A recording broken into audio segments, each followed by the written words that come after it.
Madam Diskaya, Sarah,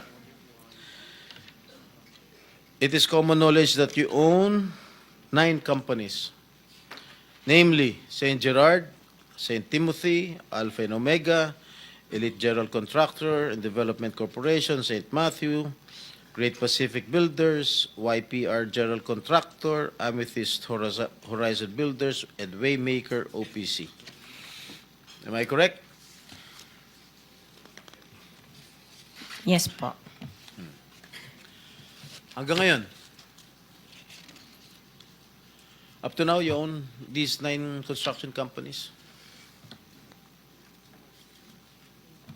Yes po. All right. Since you started securing contracts from the DPWH, since kailan kayo nag-umpisa? 2012? DPWH? Yes. Yes po, 2012. Pag-usapan muna natin yung 2022 hanggang 2025. Ilan na po yung naging projects nyo sa DPWH? Marami na po. Ilan nga? I don't Mahigit have the figure.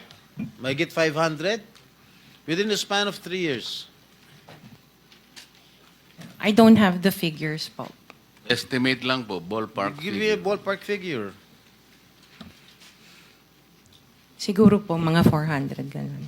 I'm not Siguro. I'm really not sure. Okay. I don't have the figures with me. Sa loob, sa bawat taon, ilang bidding ang sinasalihan mo? Marami po kaming sinasalihan na bidding.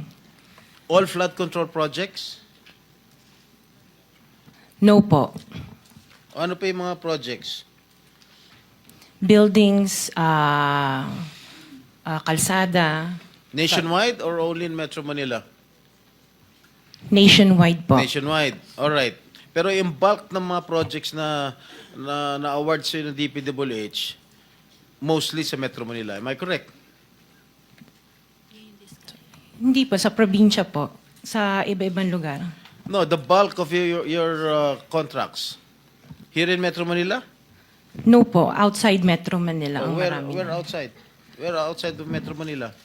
We have in Romblon, Cebu, Bohol, Bacolod, Zamboanga. Hindi naman po kami namimili ng lugar. Migos Project? Wala po. Sigurado ka?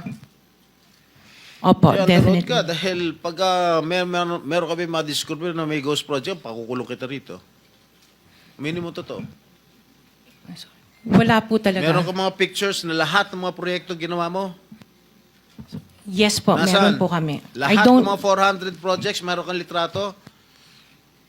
Yes po. O i-submit mo rito sa committee. Okay po. Okay. Sa mga bidding na sinasalihan mo ng mga kumpanya mo, itong siyam na kumpanya, ilang beses kayo nanalo? At ilang beses, kung natatalo rin kayo sa Actually, bidding, I ilang don't beses kayo have the natatalo? actual figures, pero sa napanalunan, very minimal lang po talaga, mga 2%. Pero ang dami namin projects po na sinasalihan na bidding. So, sa loob ng isang taon, pag nagbibidding isang kumpanya mo, halimbawa itong ano ba yun? Yung Alpha Phi Omega, ilang beses kayo nagbid sa isang taon at ilang beses kayo nanalo?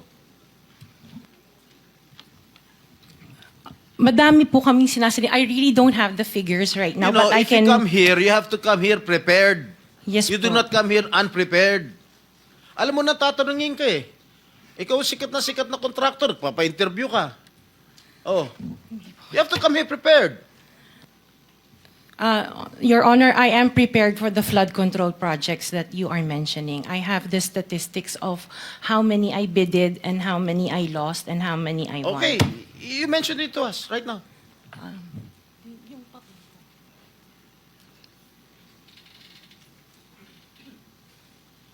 You are asking her to relate the 400. No. Parang mahirap naman yata. Hindi. 400.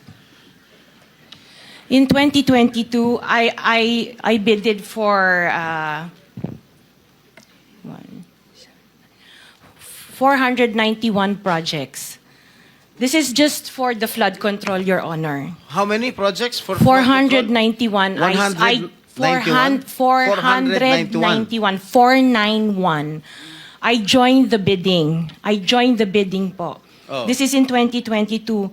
I only got 71 projects from the 491 na sinalinan ko po. 71 only. How many companies? Itong This is siyam? just for Alpha and Omega Oh, po. what about the other companies? What about the other 8 remaining companies that you own? I don't have the statistics Oh. for that because I was only called as Alpha Wait, and Omega. You admitted earlier when I asked you if you own these 9 companies and you answered in the affirmative.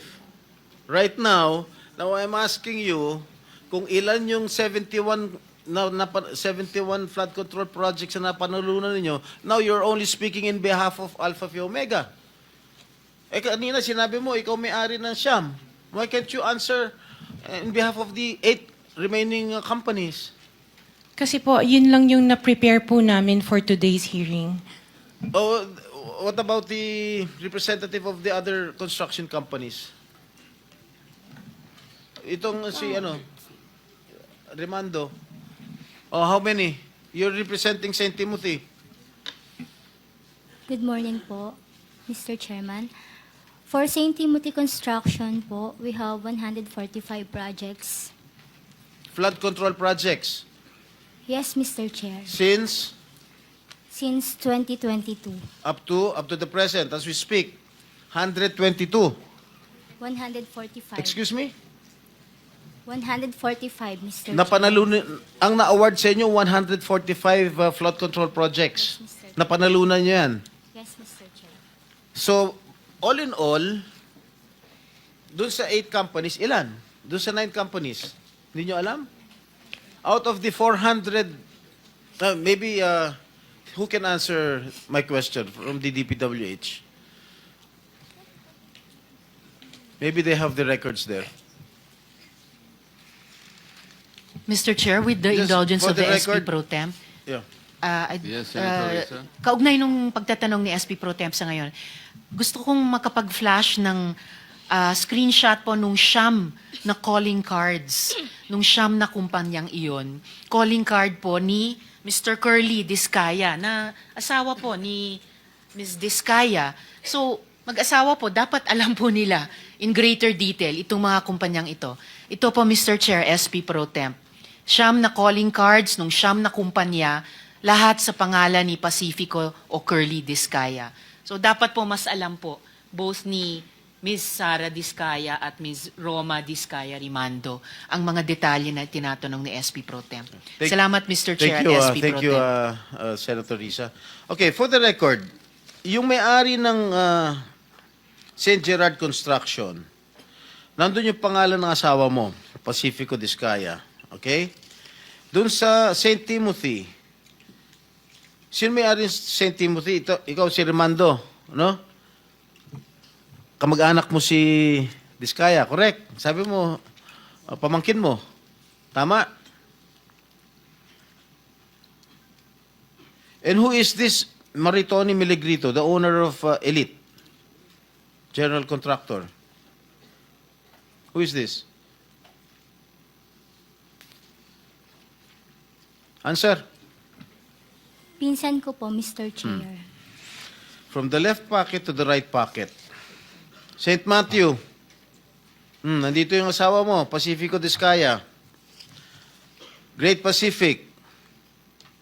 Oh, ikaw, nandyan ang pangalan mo, oh. Si Sara Rowena Discaya. Kaya hindi mo mapapagkaila, eh. YPR General Contractor. Nandito rin ang pangalan mo. Miss Sara, alam mo, huwag ka magsisinungaling, ha? Amethyst Horizon. Sino si Amethyst Horizon? Sino si John Brian Eugenio? Who is he? Sagutin mo, Miss Rimando. I didn't know, Mr. Chair. Madam Sara. He's one of our employees. Oh, dami. Waymaker. Sino si Gerald William Discaya? He's my eldest son. Okay. Alpha Phi Omega, yan, asawa mo. So, you confirm lahat ng siyam na yan, kayo, ikaw ang may-ari. Tama? Part owner po. Part owner. Okay. Kaya nyo ba talaga pagsabay-sabayin yung mga construction, mga proyekto ninyo? Paano nyo nagagawa ito? Yes po, we have sufficient employees naman that can carry out and execute the project. Okay, ilan ba yung mga empleyado ninyo?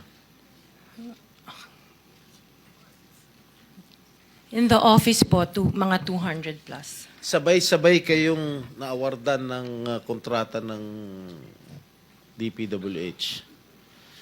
Alam mo, nakakapagtaka dahil kayo lagi nakakuha ng DPWH contracts, ha? Sino ba talaga sa DPWH ang nagbibigay sa inyo listahan ng mga projects for bidding? Turo mo na. Wala po akong knowledge po. Talaga?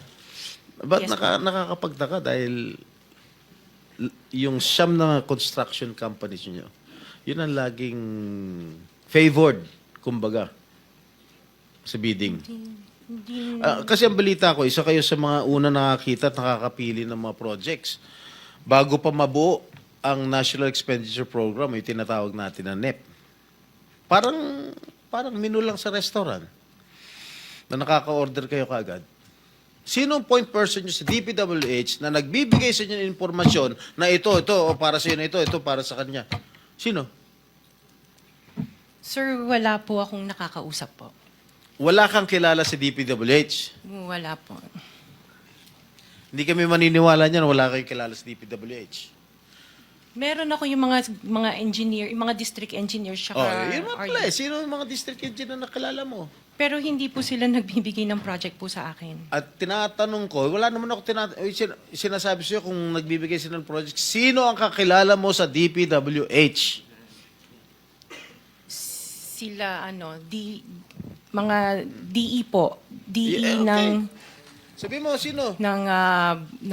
teka sandali. DE ng Laguna, O, sino DE nga? ng... Banggitin mo yung pangalan. I can't remember their names kasi I don't transact on Okay, behalf of the DE ng companies. Laguna. Sino pa? DE ng Bulacan, DE ng... Is he here? Nandito ba? Yung DE ng Laguna, DE ng Bulacan, nandito ba? DE ng Bulacan nandito. Okay, paano nyo nalalaman ang mga projects for the bidding? Sino ang nagbibigay ng listahan sa'yo? One last question, if I may. One last question, Mr. Chair, Senator Risa. Madam Diskaya, saan nyo ba kinukuha yung mga coaching imported, mga luxury cars? Ang balita ko, dun sa interview mo, binili mo yung isang Rolls Royce dahil nagandahan ka sa payong. Tama ba? Sir, yes po. Samantalang, ilan yung luxury cars mo? Nasa 28 po. 28 lang. Yes. Ano ito mga ito? Rolls Royce, Ferrari? I don't have a Ferrari. Ano yung mga luxury cars? Lamborghini? No rin. Cadillac. Saan binili? Sagutin mo na.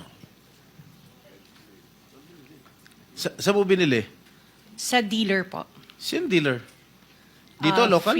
Local dealer o sa abroad? Freebell Enterprises tsaka yung isa Auto Art. Dito, sa Pilipinas? Yes po. Hindi ka nag-import? No po. Dito, may dealer ng mga Yes po.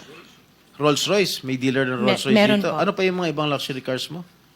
Yung anong tawag dito, yung Cadillac and the GMC. Cadillac Escalade, ganon? Yes po. Oh. The GMC. Yun lang. Sinong dealer? I mentioned earlier, Freebell Enterprises and Auto Sa Art. lahat ng kotse mo, yun ang mga dealers mo? Dalawa lang sila Dalawa po. yung dealers mo. Yes what, po. what other luxury cars do you own? Yung iba dito na, the Maybach. Dito Maybach, ko na binili. Mercedes. Yes po. And then, yung iba, dito na rin yung Range Rover. Bentley.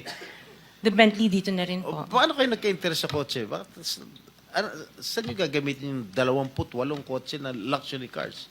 Araw-araw gusto mo Collection. palit ng kotse? No, I have 4 kids that use it all the time for them to Oh, be 4 taken to kids school. lang. O, bigyan mo tig-isa, pero 20, ilan yun? 20 ka mo? 28? 28. Opo. My God. And you bought that from the taxpayers' money? No po. Oh, Hindi po.